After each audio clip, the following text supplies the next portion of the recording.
Back in the day when you first started writing, how did it all happen? Were you wanting to be an author from a young age, or was it something that you kind of dreamed of later? I always wanted to be an author. I mean, I wanted to be a lot of things when I was like little. Like I wanted to be like an astronaut and a fashion designer. And since I can't do math or draw, neither was really an option. But I really always wanted to be a writer. I used to make up stories all the time. I was an only child, talked to myself constantly. I think things got more serious for me like when I got into junior high, because that was when my mom remarried, I switched schools, we moved, and everything got pretty rough. Like things were rough at home, they were rough at school, and that's when I started reading science fiction and fantasy, and it's when I started writing it too. So it was always a dream, but I had this really bad habit of starting books and not finishing them. Like I would get like 50 pages in, maybe, 20, 50, something like that, and then I would just completely lose momentum. And so for me, becoming an author was a bit longer process. I had a lot of jobs I did not like before I got to have my dream job. Is there a character that you've written or a story that you would love to live in yourself, or that you really feel like you identify with? I mean, I think I identify a lot with Nina in Six of Crows. She's spent her whole life having people tell her she's too big, she's too loud, she eats too much, she talks too much, she laughs too loud, and I feel like that's basically me. I just didn't have Nina's confidence at 17 to be like, don't care. So it took a while. It took a while to get there. I don't think I would really want to live in any of the worlds I've created. I just wrote a short story for Stephanie Perkins' new anthology, Summer Days, Summer Nights. And that's our world with magic in it, which is maybe the way I'd prefer to go. Because I don't think I would survive in Ravka or in Ketterdam. What can we look forward to? Is there anything you're working on?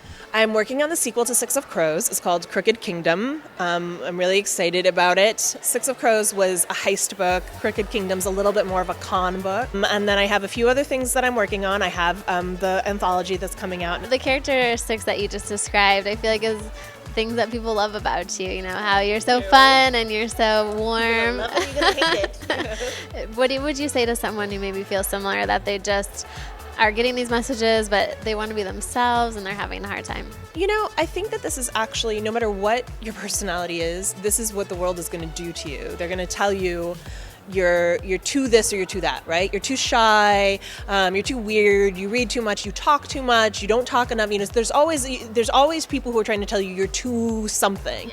And I feel like that too should be a sign to you that somebody is afraid of what you might become if you embrace who you actually are. When people try to change you, it's usually because there's something in you makes them uncomfortable.